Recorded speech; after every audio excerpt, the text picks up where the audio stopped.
আসসালামু আলাইকুম। সবার আগে বাছাই করা 10টি আন্তর্জাতিক খবর জানিয়ে দেব। প্রথমেই থাকছে শিরোনাম। তবে তার আগে অনুরোধ থাকবে ভিডিওটিতে একটি লাইক দিবেন।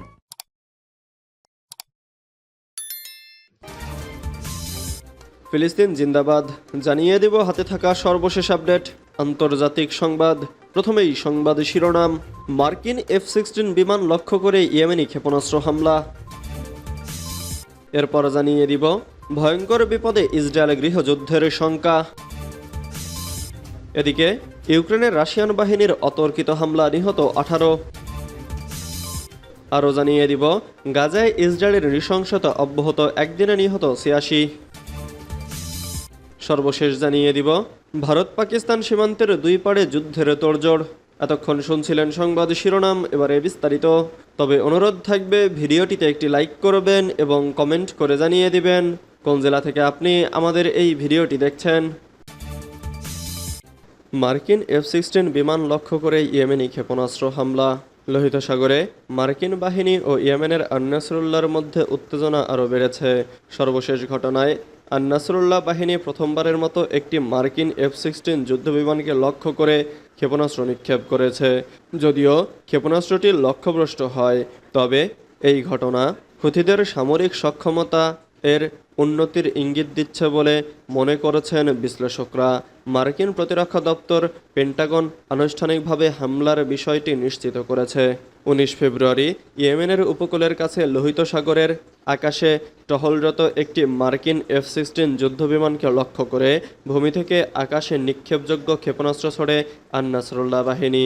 যদিও যুদ্ধবিমানটি অক্ষত অবস্থায় ফিরে যেতে সক্ষম হয়, তবুও এই হামলা মধ্যপ্রাচ্যে চলমান উত্তেজনাকে আরও বাড়িয়ে তুলছে। পেন্টাগন জানিয়েছে একই দিনে আন-নাসরুল্লাহ বাহিনী একটি MQ-9 মার্কিন ড্রোন লক্ষ্য করে ক্ষেপণাস্ত্র হামলা চালায়, যা যুদ্ধের মাত্রা আরও তীব্র করে তুলতে পারে। ভয়ঙ্কর বিপদে ইসরায়েল গৃহযুদ্ধের শঙ্কা।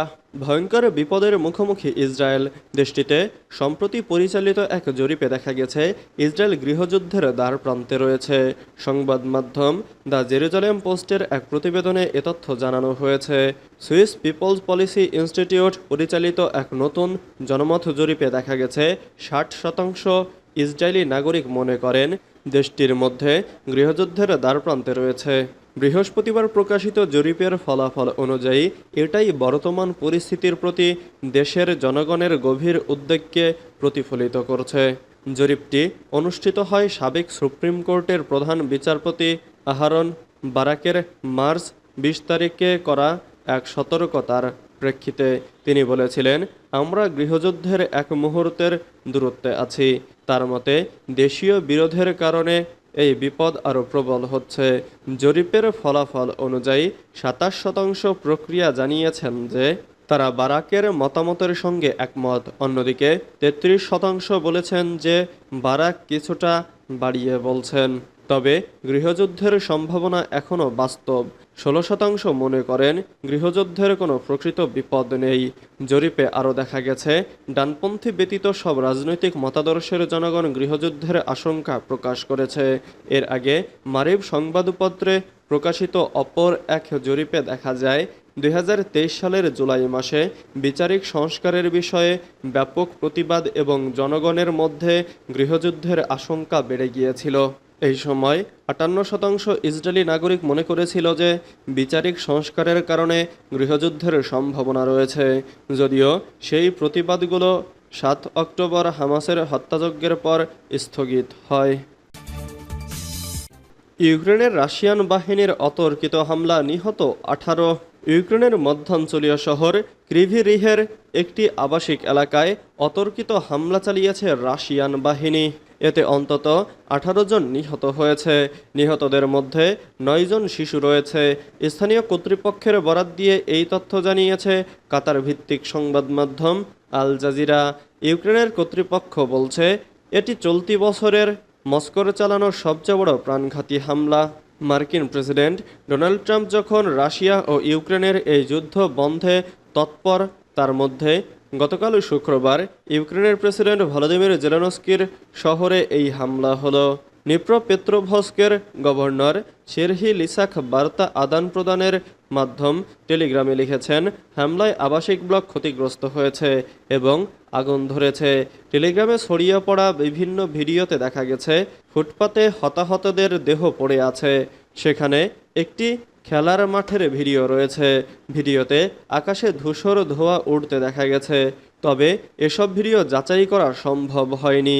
ইউক্রেনের জরুরি পরিষেবা জানিয়েছে হামলায় অন্তত 50 জন আহত হয়েছে। তবে হতাহতদের সংখ্যা বাড়ছে।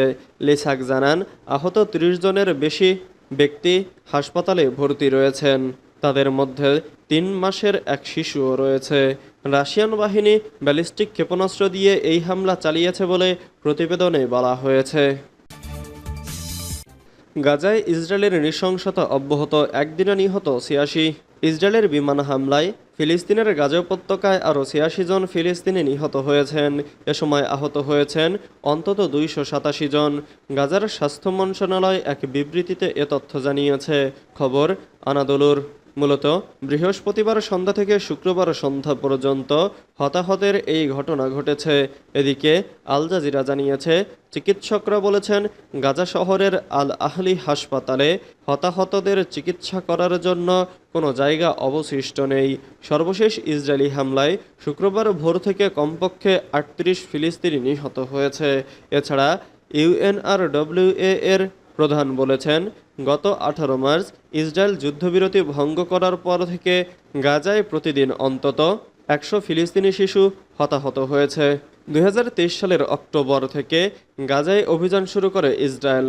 শুক্রবার অভিযানের পর গত 1.5 বছরে উপত্যকায় 50,609 জন নিহত এবং 1,15,063 জন আহত হয়েছেন। আহতদের 56% নারী ও শিশু। জাতিসংঘ ও আন্তর্জাতিক সম্প্রদায়ের পক্ষ থেকে এ পর্যন্ত বেশ কয়েকবার গাজায় সামরিক অভিযান বন্ধের জন্য ইসরায়েলের প্রধানমন্ত্রী বেনিয়ামিন নেতানিয়াহুকে আহ্বান জানানো হয়েছে। ইতোমধ্যে জাতিসংঘের আদালত নামে পরিচিত ইন্টারন্যাশনাল কোড অব জাস্টিসে ইসরায়েলের বিরুদ্ধে গণহত্যার মামলাও দায়ের করা হয়েছে।